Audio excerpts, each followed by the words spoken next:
Hi, Emil. Again.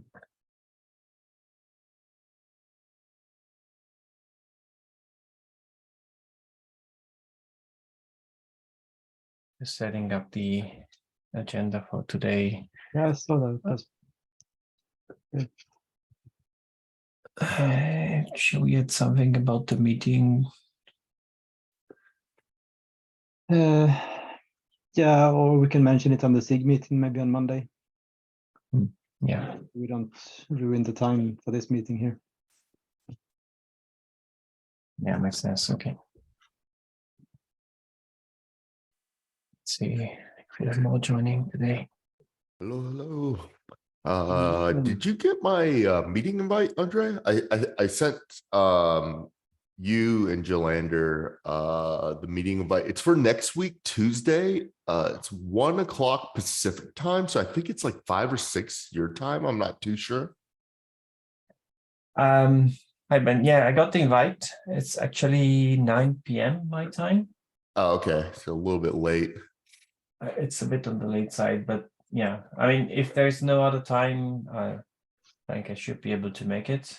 Okay, that was the only time that was available for basically like because like so there's a couple a guy coming from a maintainer from the Salesforce side, and then a few people coming from the Armory Spinnaker side. So yeah, that was obviously the best time. So I knew it was going to be a little bit late for you guys, but I was like, maybe we can figure something out. But hopefully that works for you guys. Yeah, I should be able to make it. Might be though. Do you know where Jalander is located, Emil? Is in Sweden?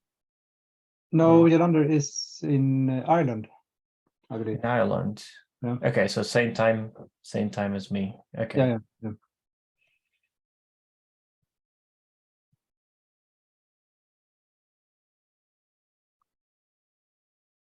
Yeah, let's see. I don't know if it's going to join today, but otherwise we can ask him offline.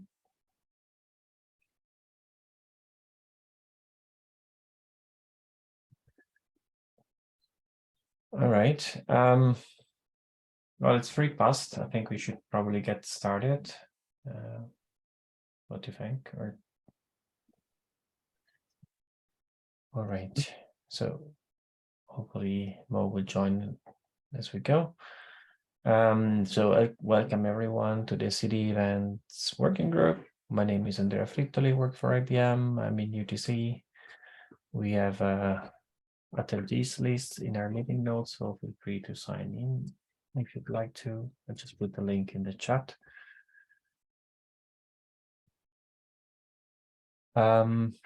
Right, so we have a few items on the agenda for today. First, review of action items. We had a question about Java SDK migration for last time. So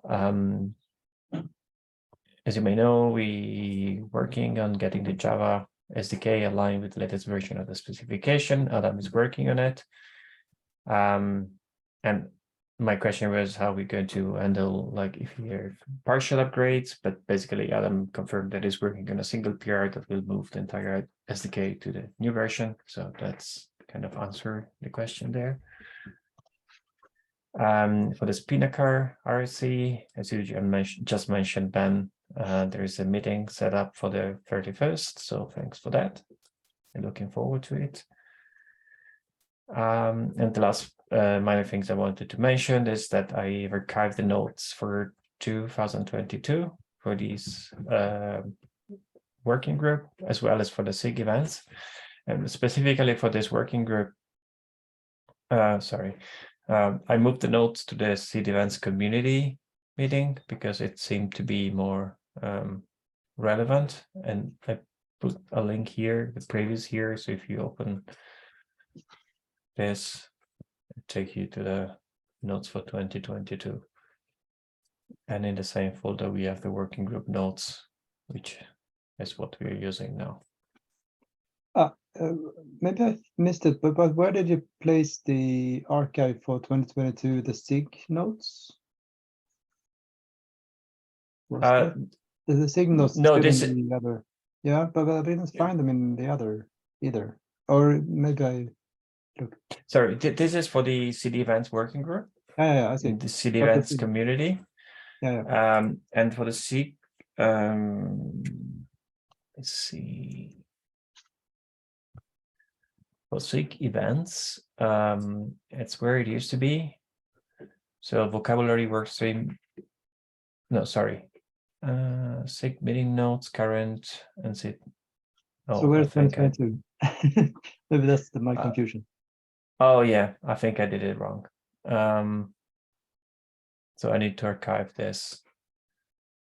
Sorry about that. No, Yeah, no that's a problem. good But catch. respect so I don't lose any notes there. Yeah, yeah, no, exactly. Luckily they're in Git, so things can be rolled back. Yeah, Worst of course. case, but so let me see.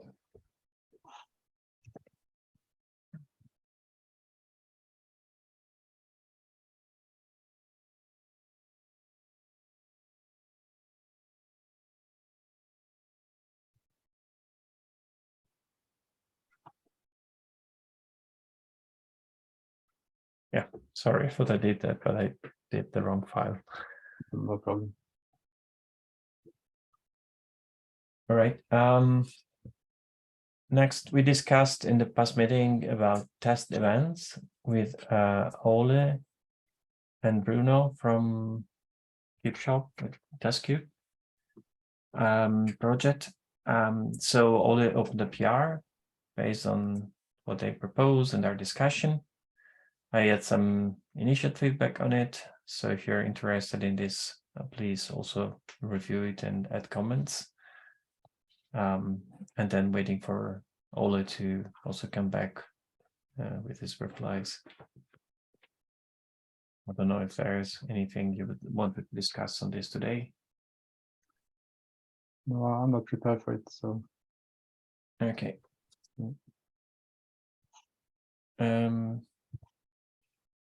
So next, incident events.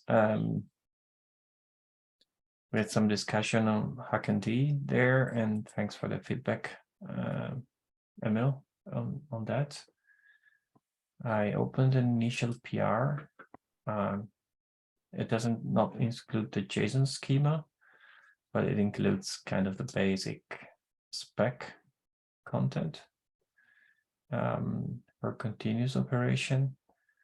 And I think it would be good to have a few review cycles on this. So I tried to include some of your comments, Emil, but I'm sure there's more to be discussed and added in here.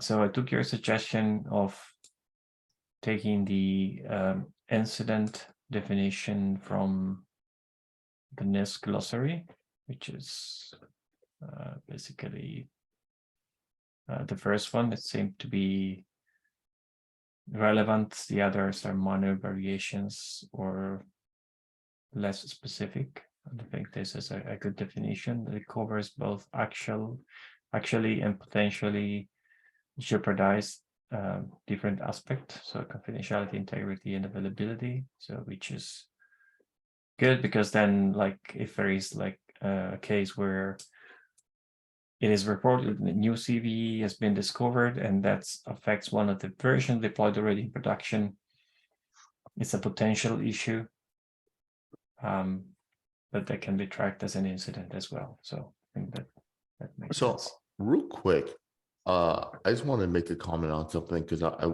was unsure about the event type format because I'm looking at this testing events, and it looks like the version is a part of the event type. Is that part of the spec? Yes, it is. We discussed having both version events and version spec, so that it's possible to say we have a new version of the spec, but we did not change these events. So certain events will stay on the same version number, which makes it easier to kind of right. So what I'm wondering is if they do support. like a 0.2 0.2.0 and then a 0.2.1. Does that mean that like you would have to parse that and then, or yeah, like you guys would have to parse that on the SDK side, right? And then figure out whether or not, and then you need to unmarshal into that type, right? This dev suite started. I guess that's if you're mixing versions, but that could happen, right?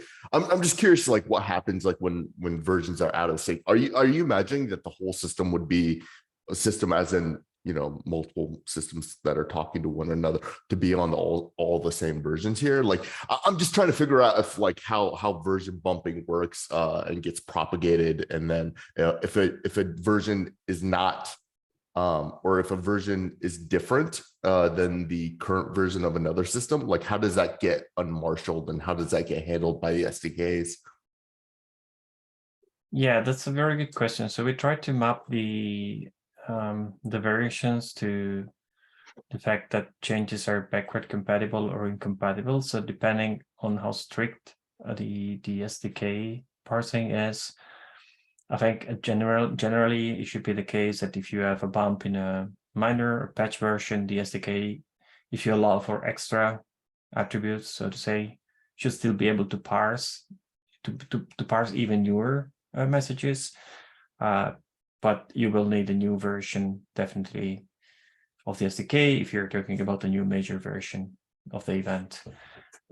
So we have a definition on the versioning here. So how that is designed. So for CDEvents and for the spec. And the idea is that, I mean, we'll have new versions of events or new events.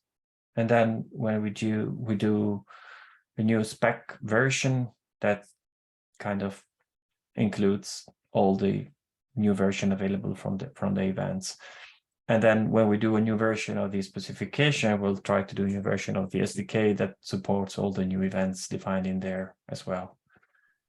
Okay, interesting. Yeah. It's just I didn't know that the version was actually part of that. I must have missed that discussion when that happened. Was part of the event type.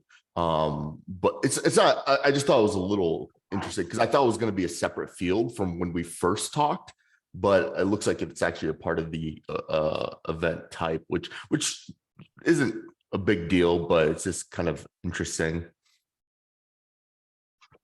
Yeah, I guess. I mean, we had, sorry, Emil, go ahead. No, well, I mean, we discussed that a bit. We ended up at that time, at least, on the conclusion that it fits better in the actual type field, but we also discussed the option of having it in a separate version field, and to me, it doesn't make too much difference, I think. But I remember, I think, Andrea, that you had some good argumentation why it should be in the type for simplicity reasons, I believe.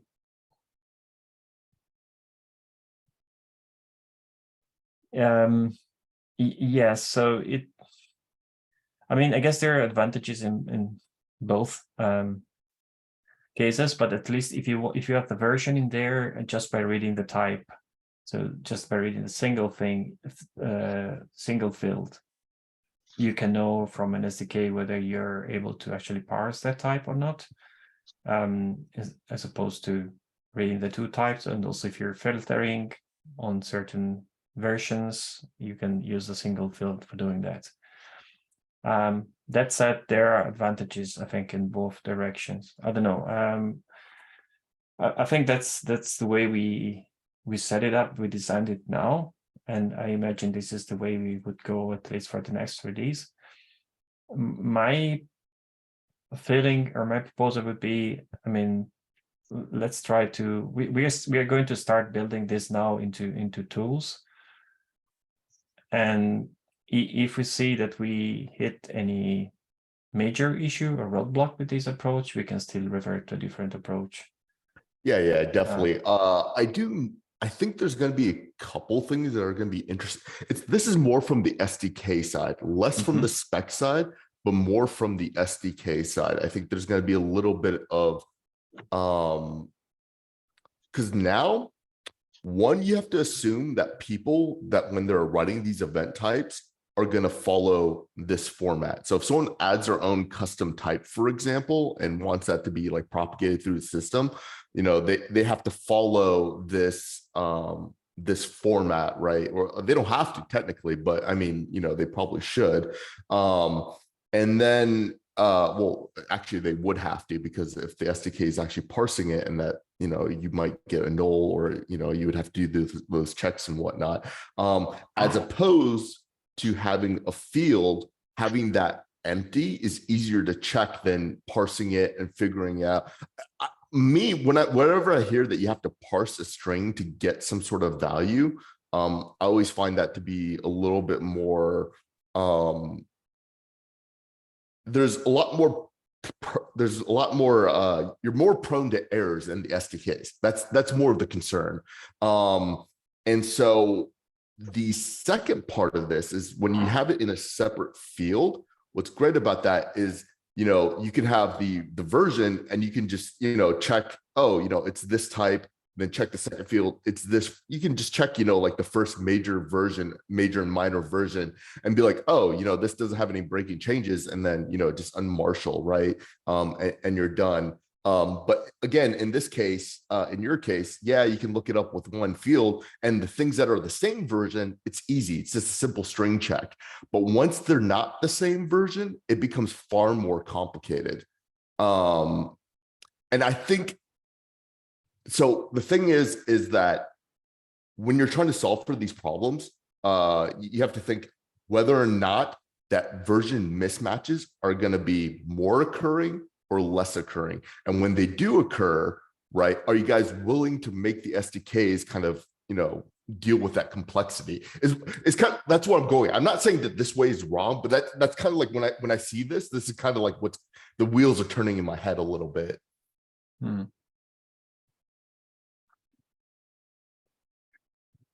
Yeah, I guess, I mean, you would have then to have like 3 different version fields.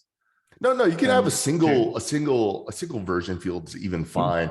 And you could do, you know, the parse, because, you know, version, that's pretty standard, right? You could just have version, like you could just say it's semantic versioning, right? And parsing a version string is a lot simpler than parsing an event type string where there's multiple dots, there could be drafts, you know, and whatever other, you know, different characters in there. So, and that's kind of like, you know, what I'm saying, like parsing a version string versus parsing a event type string is far more complicated. And then when version mismatches do happen, you know, what extra steps are needed to take, as opposed to, you know, just checking the version string, you know, just simply the major and minor version, just easy, you know, you can just check that easily just with a string split, right? And then just check the major and minor version. And then, okay, these two, this is the same major minor version. We can unmarshal that. It might miss some fields, but, you know, that's okay. Well, one thing to remember, I think, is that the type field is also copied onto the, when we use the cloud events binary, which is the only one we use today. So the type field, the events type here, is actually copied into the cloud events header, so to say. So the top level structure of the cloud event. Whereas the version field is not.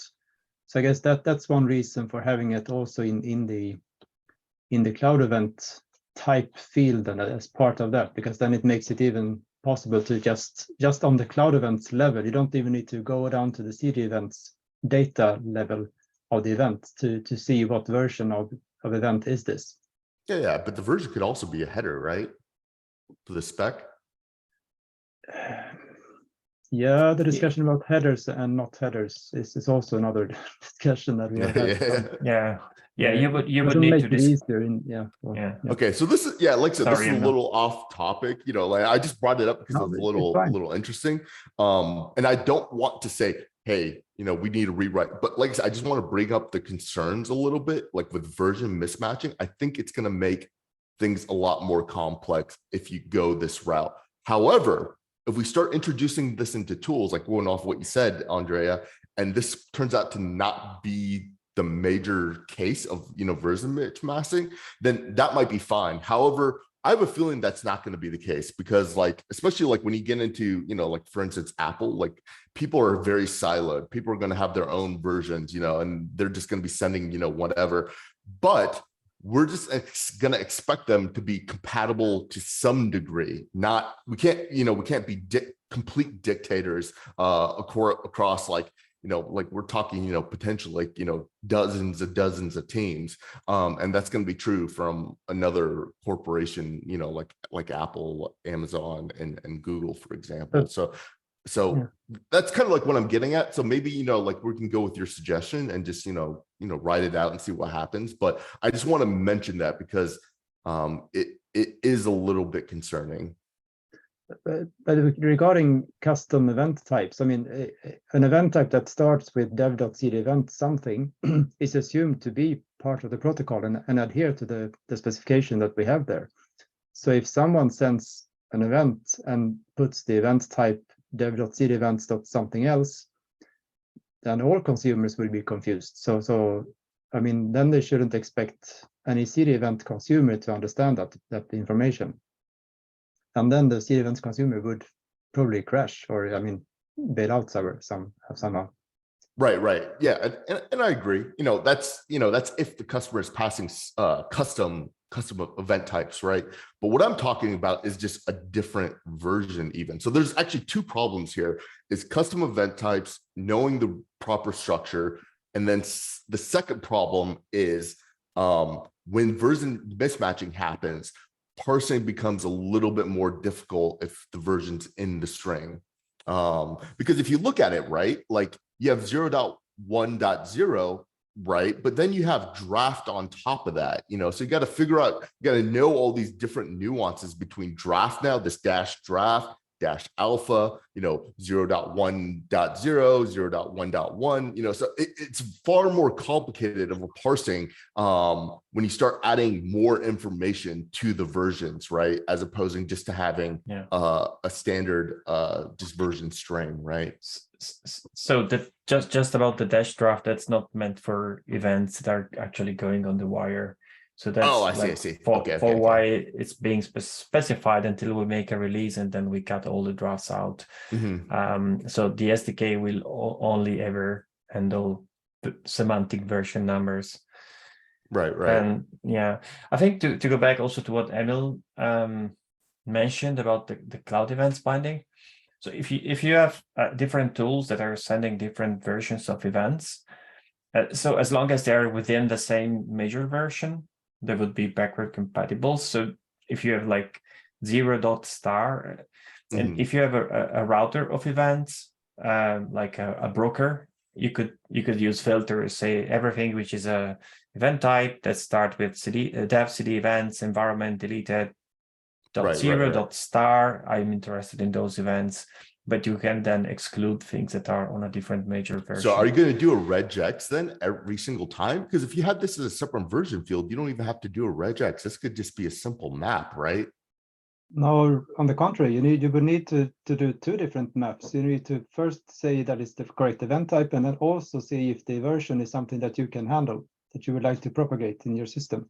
Oh yeah, definitely. That's if you go with like two separate things. But what I'm saying though, for the single one, right, like you would have to do a regex, right? This would have to be dev, CDEvents environment deleted, and then the version, and then you would have to compare. But if this was just CDEvents environment deleted, all you have to do is look that up in the map and then look up the version in the map, and you're done, right? You don't have to do any regexes there, right?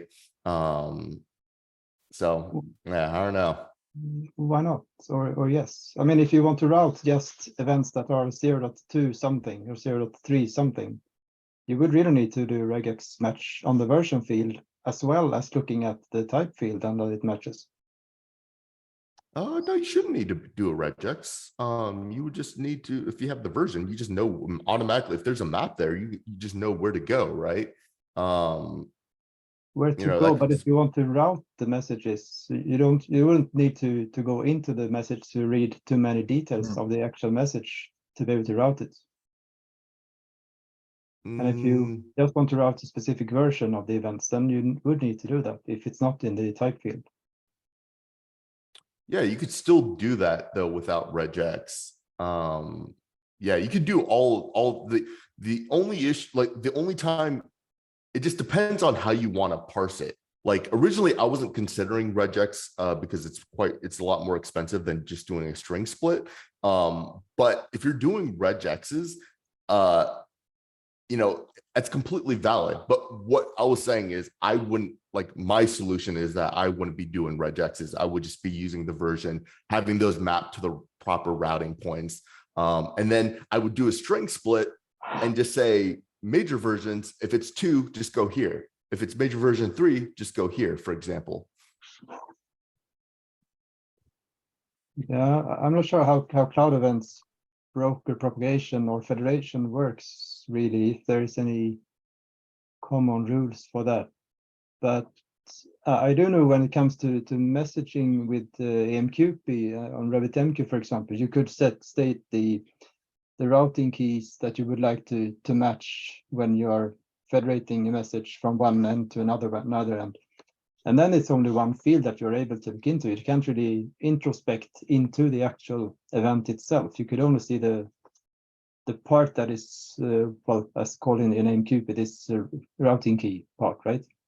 Right. So if the event type and the version was already there, then you could match on the routing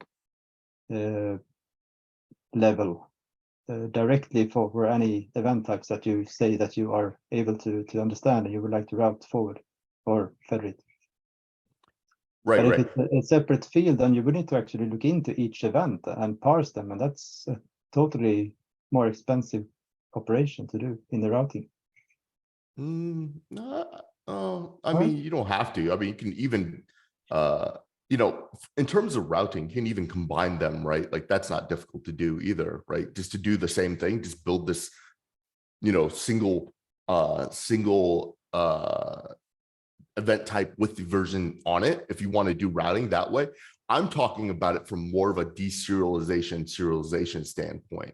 You know, like I said, we can go, you know, through routing, you know, regex, you know, or parsing, you know, but yeah, you're right. Regex is the way to do routing. That's correct. You know, that's how you do proxying. That makes perfect sense.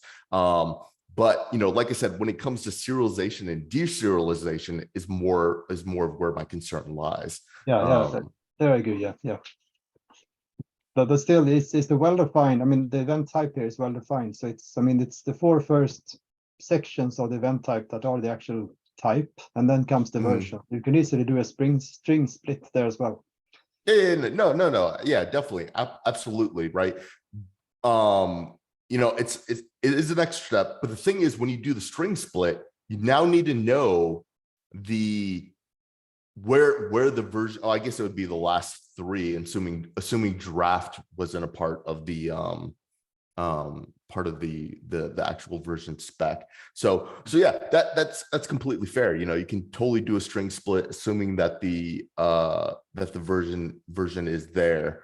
You know, and like I said, you know, it just depends on whether or not, you know, like how you want to do how you want to represent the event type. Because like when I do unmarshalling, right, like I just want to look at the event type, you know, get the version, because like in my serializer, right, like I might have a custom serial, because this is more of Java, that takes the version and then just does the deserialization from there, right? You know, as opposed to now, you know, I need to now parse this event type string, you know, parse that and then do extra work there. Well, it's actually not me, it's the SDKs. Again, this is just more from the SDK side of things. I feel like it just makes the serialization and deserialization more complicated, but that's not to say, yeah, but that's not to say that the complication is much, right? I'm just saying that, you know, when I'm looking at that, I'm just a little bit worried because that it makes deserialization and serialization more complicated. What else could it potentially make more complicated is kind of like where my mind's going. So like I said, this is the first time I saw that. I've seen this, so I haven't thought about it too much. But like I said, you know, I'm I think we should go with, like I said, with the original suggestion that Andrea had said, just roll it out, get it into tools, see what the use case is for each of these tools. And then, if things come out, we can make the changes. But like I said, it just looked a little concerning to me. I just wanted to bring it up just in case, like, you guys were on the fence about it, and then you're like, oh, that makes sense, but, like I said, it's I don't think it's a breaking, it's going to break the spec, if you will. But I think you highlight a very important point there that we haven't really put our time to create. I mean, we would need to probably write a decision log where we state we choose to have the version here because of this and that, and then that decision could be questioned by someone, and we could revisit it. But now it's, I mean, we can't really even say why we took the decision we did, really, since we need to look for old issues and pull requests and other things to see those comments. So I think that we should actually, this is one of those things we should document, how we came to this conclusion that we have the version as part of the type. Yeah, that would be super helpful. So it's a very helpful comment, actually. Cool. Sorry to digress there, but yeah. Not at all. No, sorry, I was muted. Absolutely, man. I think this is really useful feedback and input. So as Emil was said, I mean, we got an action item for sure to document better, to document why we had a certain decision made in the past. I don't know if you wanted to create an issue to track your concern specifically about the current approach that we could keep in the backlog. Also to track that, that'd be great. But I think it's a little early. Okay. I think it's going to really just depend on how people ingest this and how CDEvents grows. I think that's what's going to kind of determine and dictate things. So I think naturally, if this, I think this is natural. If this is an issue, this is just going to naturally come up again. So I don't think we need to create a backlog item. And then once it does naturally present itself, then we can, do the necessary steps to create the backlog item and address it. Okay, cool. But feel free to add to the notes. I mean, I'm not very good at taking notes. Yeah, sorry. no I mean, the recording will be there, but right. So, but I'll create an issue on the existing documentation side to document this decision, so we can put it in the backlog for the next release. I think. And okay, so.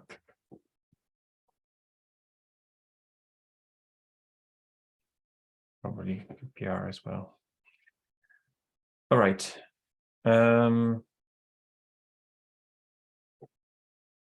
So I guess switching back to incidents events. Yeah.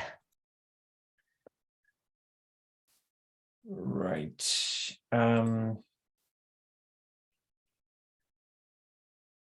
So for now, we would have one subject, incident, and two predicates reported, and the name here is, maybe reported is not the best. I mean, I think Emil, you suggested,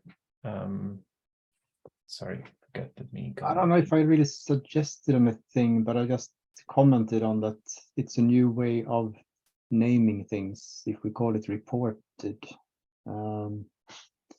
Yeah, thank you. I would actually opt for one more predicate, would be reported, maybe pending and resolved, or like work in progress, just to show that, because like in tooling like Jenkins and whatnot, there's a new issue that's open, then someone will say then they'll switch it to like working on it, work in progress, and then lastly resolved. So I think there's just one more that would be really nice to have. Yeah, okay. But that is really also corresponding to a comment that I had, that this term doesn't really match issues. It's rather that this is an incident that has happened in a system, which could be declared by an issue. I see. So this isn't like this isn't like an incident like report, like ticketing. This is just an incident that occurred. Yeah, so Is that probably the idea? this one could relate to an issue, maybe explicitly through a link to an issue tracker, or the issue itself could be a top level item as well in the spec. Okay, awesome. And then is there like a priority of the type of incident? Like for instance, incident is like level 5, super crazy incident that destroyed, like, you know, took down the internet.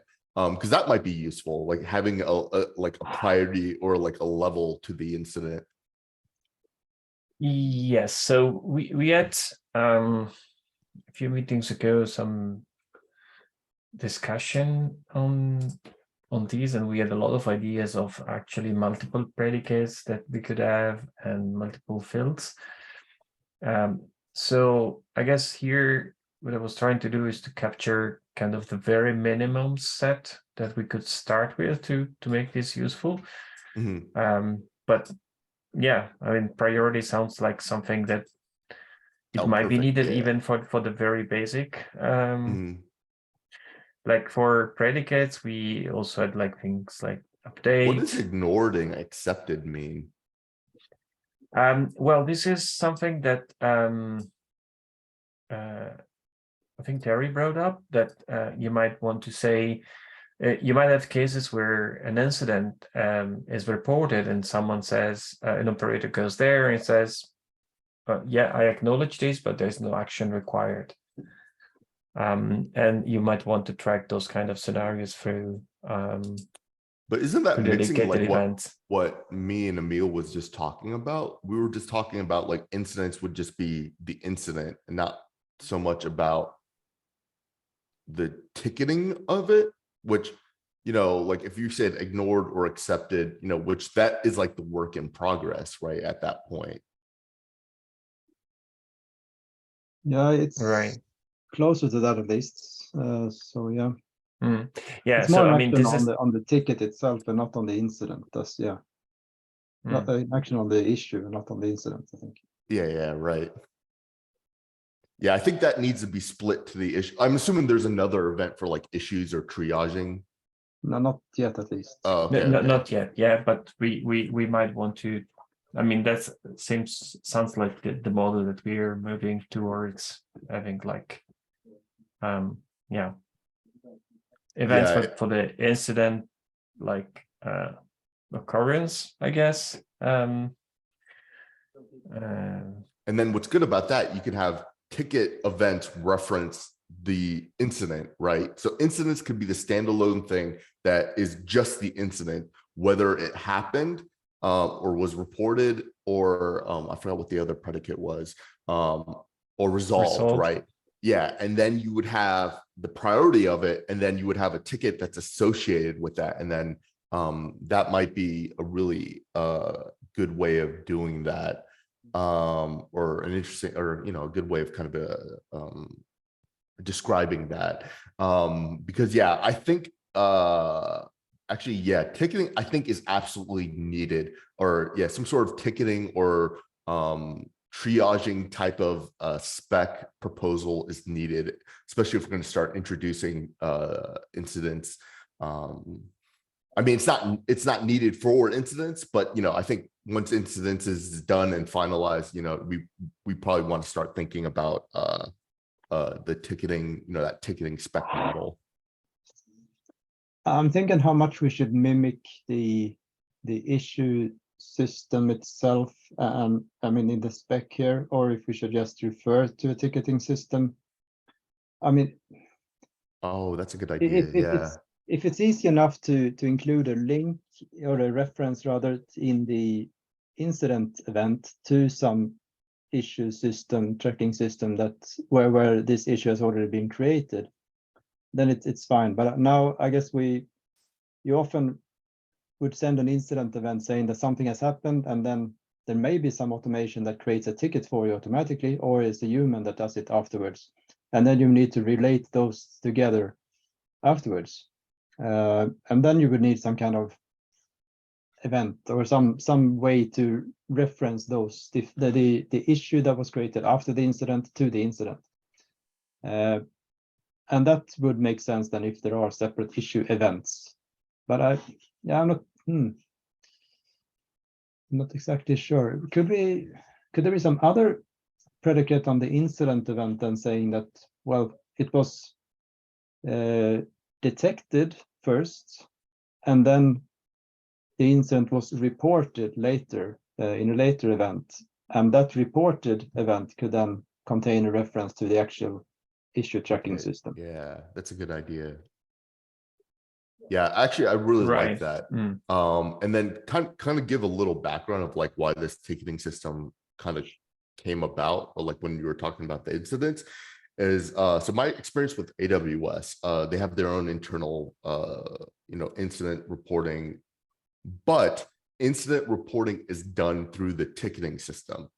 So it might be nice, to kind of figure out, how we can combine, that's just one way of AWS doing. So there's two ways. So that's how AWS does it, is incidences are reported by tickets. And then at Apple, it's different. Incidences are their own thing, and tickets can reference incidences or vice versa. So like I said, we want to make it flexible enough where it can adhere to either system, right? Yeah, I'm also a bit conscious that we shouldn't mimic the full life cycle of a ticket in right. CDEvents. I agree. Yeah. I mean, there are numerous different transitions that a ticket could take, and we don't want to have predicates for all of those or handle all those details as properties of the issue events, if those would exist.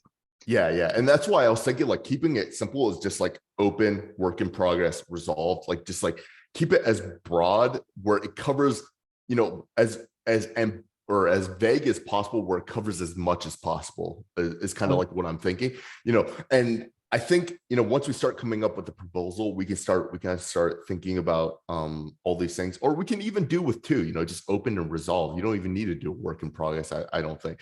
You don't technically have to, but it might be nice to have. So like I said, a lot of different ways to figure this out. Yeah, I think people will anyway start saying that, no, we don't resolve it. We aborted it, or we closed it, or we cancel it, and that's not resolution to us. And so yeah, anyway. Good point. Yeah.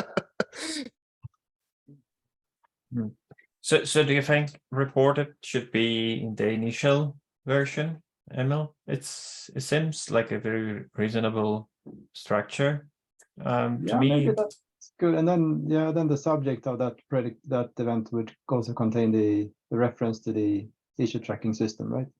Yeah, the reference there. Yeah, just thinking.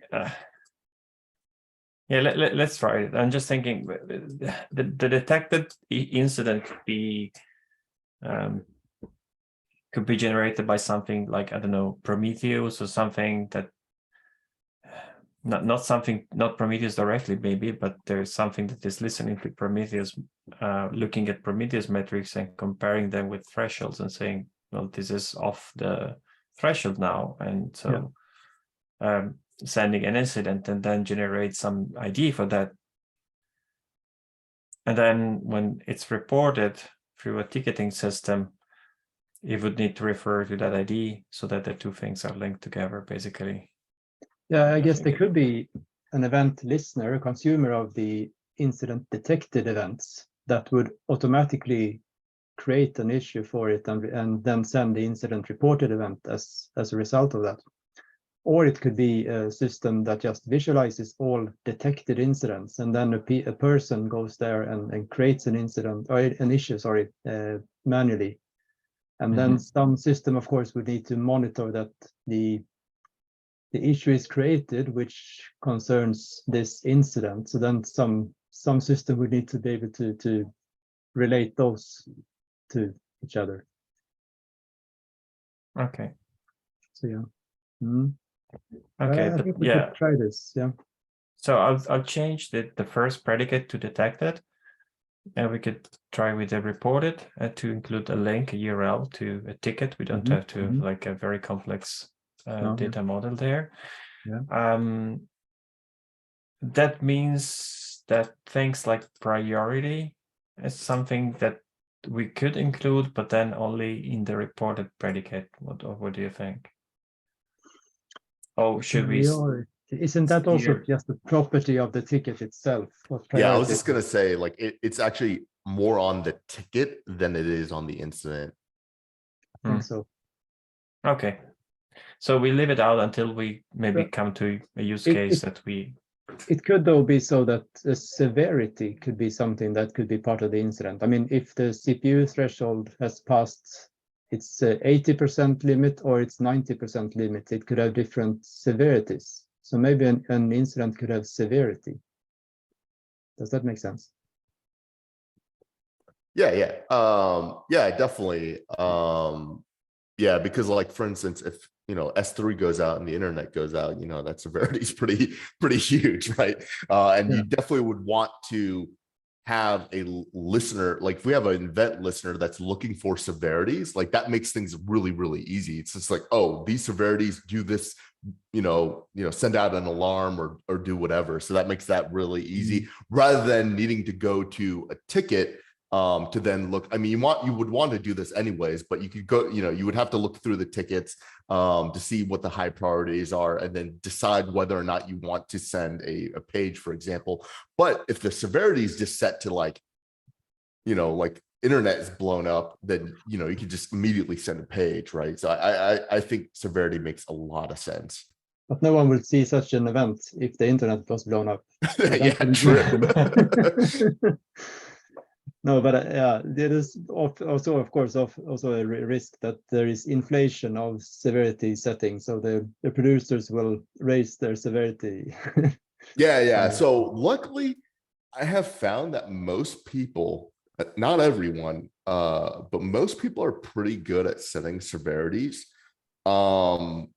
However, that's not to say that everyone follows, some people just, like to set it to high, whatever reason. But, like I said, that is just up to the people that's in this whole system. And I think that's fine. We can just assume that people are going to know what's best for that incident and kind of go from there. I don't think we should, try to. What if some person would like to raise or decrease the severity of an incident?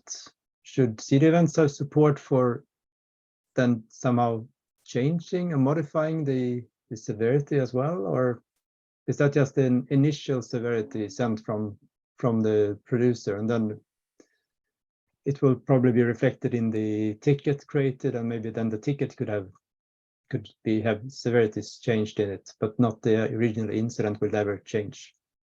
Or yeah, they can be changed either up or down, and that is pretty important. But the incident is still reported as with a certain severity, I guess so. Yeah, I think for the incident events, when we discussed about them with Eric in the presentation with Dan of Neurometrics, we always said that we should expect for incident events to have to support having multiple instances of the same event, because it could be the same event reported by different sources, or we could have updates or incremental updates on the same incident from the same source. So it should be possible to send the same event with the same incident ID and everything, but a new severity, and that would mean that the new severity is what is meant. So just is it detected again then, or what would be the predicate of that event? Yeah, okay, that gets into a little complicated, complications of how you want to handle incidents and duplication. For instance, if I send a ticket and it gets duplicated, or an incident and it gets duplicated, do you treat those as two separate things, or can you actually have these systems? I don't even know how you do that, somehow group them. Like, you would need to have some sort of knowledge. But like Emil was saying, if you send an event with a severity that's high, it would duplicates, it would keep paging. How do you feel about leaving out severity for now, because I feel like that makes things way too Yeah, complicated. maybe. Let's have it as custom data for now. Then, if we Yeah, want to yeah. play with it, we can have it in custom data, I guess. So we don't mix it up and then add things that might not end up there.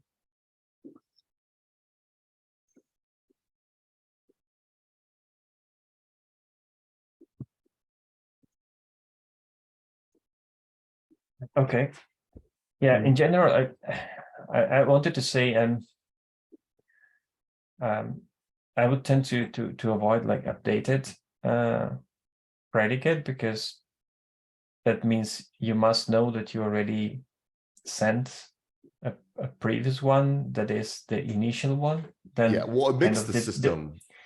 the detector implies that, I mean, I got some information about it, but I'm not saying I'm the first one or the only one who detected this information. That's what I was trying to convey about that. Well, So if we say started, then it would. I wanted to avoid the started, because I think look, I don't want to imply that if I send this event, I have an overarching knowledge that I'm the first one to, saying that something is going on, because that could be very difficult. We could have different parties looking at the system, and it will be really hard for some party to know that this is the very first information we got about this. Yeah, to expand on that, I think what might be good for the spec then for CDEvents in general is any event type needs to be stateless. Once you introduce states, what I mean by states is like, events, you have something that is now severity or started, right? That introduces a state in the CDEvents ecosystem where now things can, that need to update it, or CDEvents needs to do something to, trigger a series of other events and then propagate. Makes the system really complicated. By having things stateless, where it's just saying it did this, if a system finished this rather than started this, makes things a lot more simple. But started is still really nice to have, though, and I think you still need some.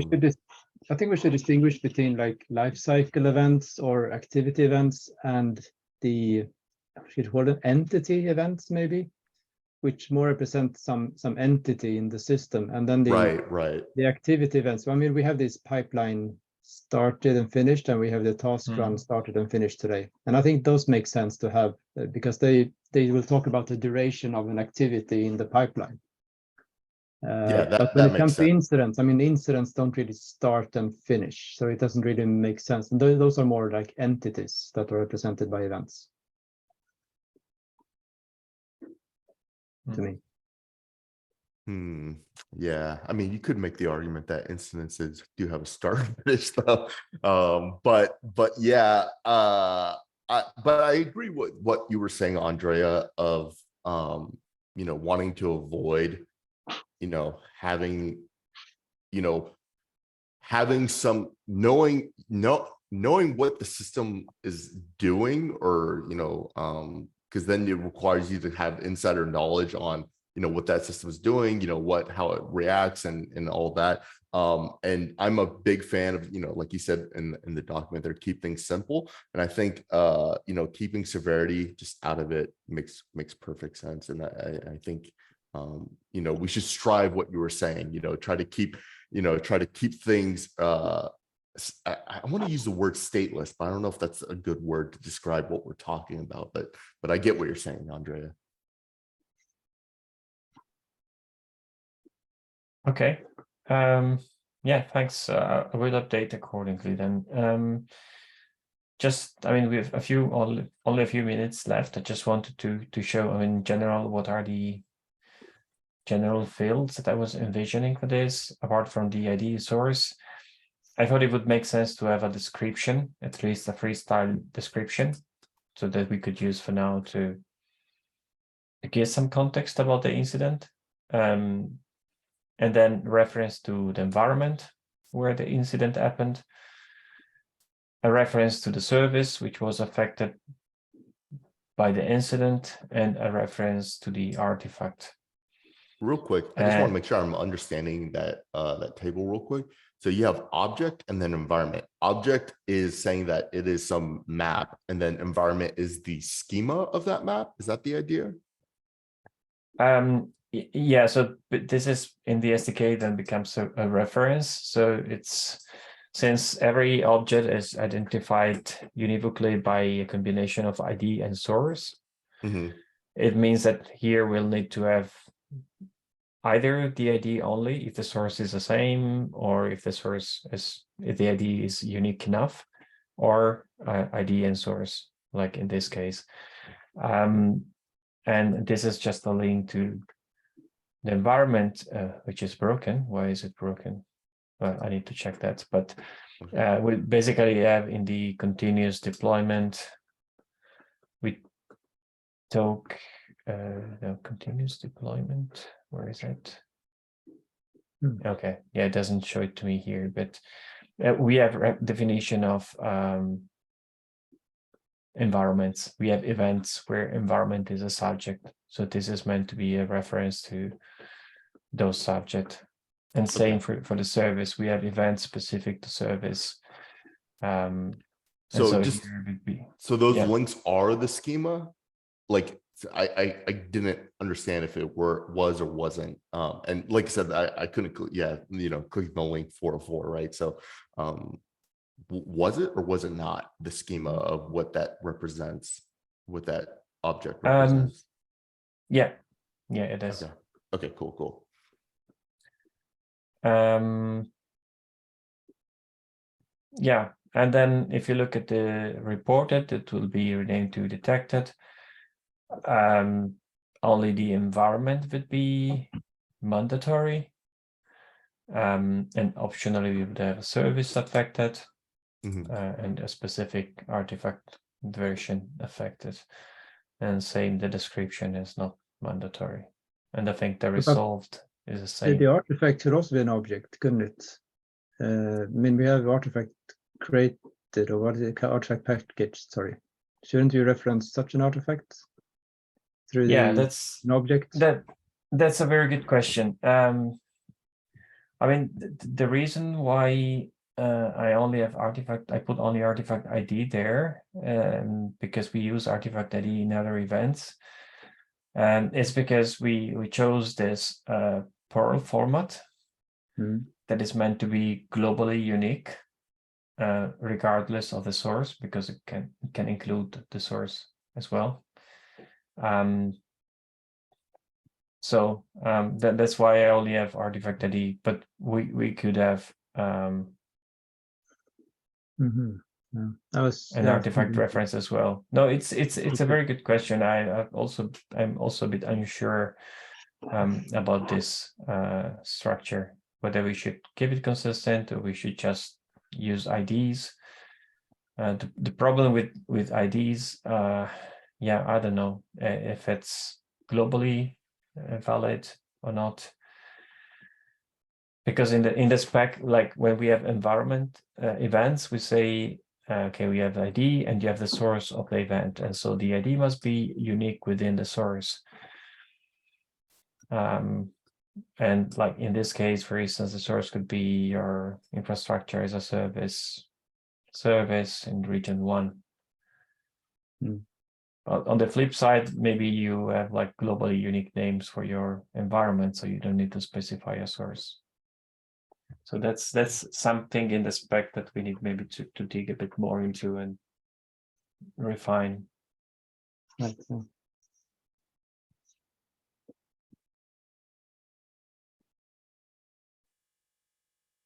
All right. Well, I guess we are almost at time now, but I think I got already quite some good input.